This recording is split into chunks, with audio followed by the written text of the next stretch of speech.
Yo hace 2 años me fui a Los Ángeles con una beca que me dio Artium y descubrí en Los Ángeles una ciudad en la que actualmente se está tomando como un paradigma para entender muchas otras ciudades, muchos otros contextos urbanos en todo el mundo. De hecho, hay un grupo de teóricos, críticos urbanos, historiadores que están trabajando allí y que analizan aquel espacio como una especie de bola de cristal en el que podemos entender hacia dónde se dirige o hacia dónde nos dirigimos en todo lo que tiene que ver con lo urbano y con la vida en las ciudades. Encontré varias lecturas que me interesaron bastante en relación a esto. Una de ellas fue un libro que se llama Postmetrópolis, que está escrito por el planeador urbano, profesor, geógrafo Edward Soya.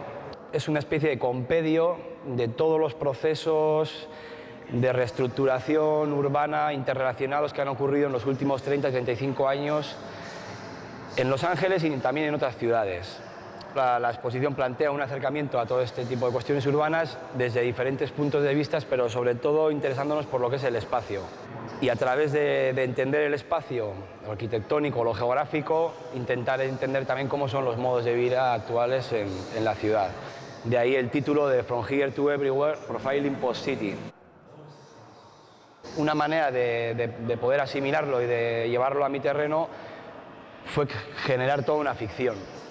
Imaginarme una ciudad que tenía bastante de Los Ángeles que escribe Soya o algunos otros autores como Norman Crane o Mike Davis, pero al ser una ficción yo podría introducir libremente otros elementos que observaba en otras ciudades o extraídos de otros lugares.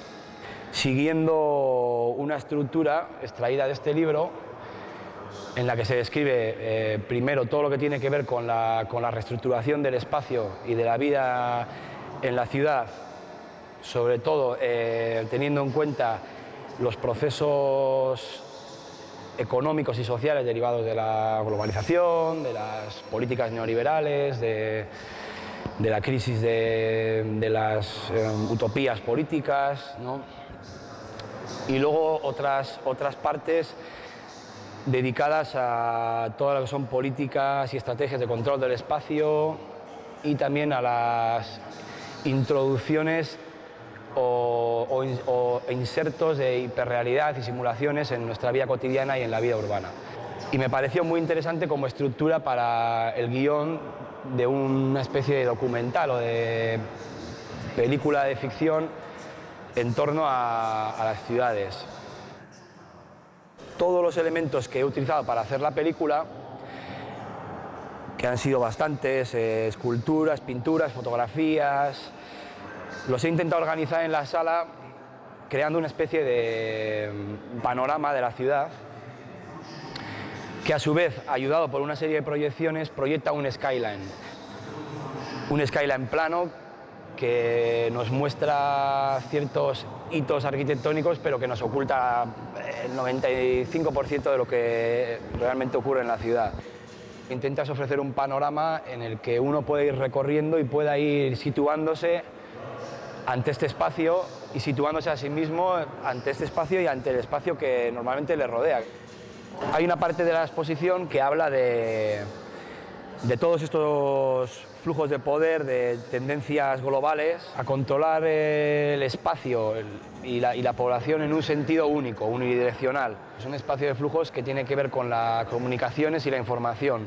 En la medida en la que una persona esté desconectada de estos flujos, no hablo solo de Internet, sino de todo tipo de flujos, queda más aislada y queda más a merced de las influencias externas dirigidas, por ejemplo, por los medios de comunicación. Tiene menos poder para introducir su opinión o su criterio en el sistema, digamos, global.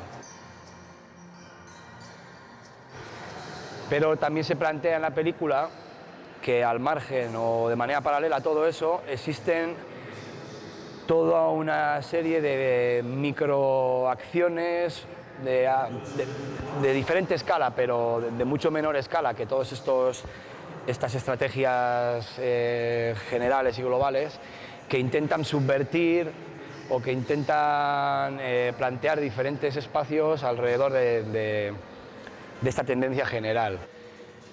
En uno de los momentos de la película se habla de cómo vivimos en un espacio que está continuamente vigilado y controlado por cantidad de cámaras, de personas que controlan todos nuestros movimientos de una manera muy sutil a veces, muy oculta, pero esto existe. De hecho, tenemos una cámara aquí mismo en la sala que he procurado iluminar con la proyección para que se vea que también, pues aquí también tenemos un ojo que nos ve. Y tenemos este otro ojo pues, que también hace un poco esa función de ojo que nos vigila. Si nos fijamos un poco veremos que hay formas que se repiten, que se relacionan unas con otras, la pirámide, la bola del mundo, todo esto intentando crear un diálogo o una especie de abecedario en el que los elementos vayan sumando y al final de la experiencia que suponga ver la exposición, uno al menos pues, vaya con 3 o 4 ideas claras. O no tan claras, o algunas ideas que tenía tan claras se le planteen dudas. Una de las características del espacio urbano actual en relación a otras épocas es su complejidad y el hecho de que sus límites son inciertos, es un espacio con multitud de interacciones e interrelaciones. Es un espacio que se ha convertido en especialmente caleidoscópico y fragmentario. Tenía este laberinto que lo tenía sobre una baldosa, lo partí y lo intenté reconstruir. Entonces representa un poco lo que es el laberinto astillado, que es una de las ideas principales de la exposición. Esta pieza nos introduce un poco a la idea de la ciudad global, del espacio urbano que ha extendido sus límites a un nivel global. Las ciudades se han expandido, se han interconectado de tal modo en el que podemos ver una preeminencia de lo urbano en la totalidad del globo terráqueo. Disponer una serie de elementos en un espacio y ordenarlos de una manera en la que uno pueda acceder a ellos en una sola visión y luego pueda ir recorriendo los pequeños lugares, me parece una manera muy simple y muy efectiva de contar.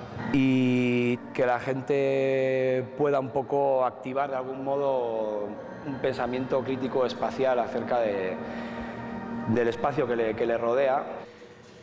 Una de las ideas que a mí me explotaban un poco en la cabeza cuando estaba trabajando era la idea de que bueno, la ciudad es hoy una especie de rompecabezas, ¿no? O que lo que yo estaba haciendo también era un poco intentar entender un rompecabezas de por sí muy complejo y de carácter yo creo que inabarcable. Entonces yo creo que es un poco la filosofía del proyecto.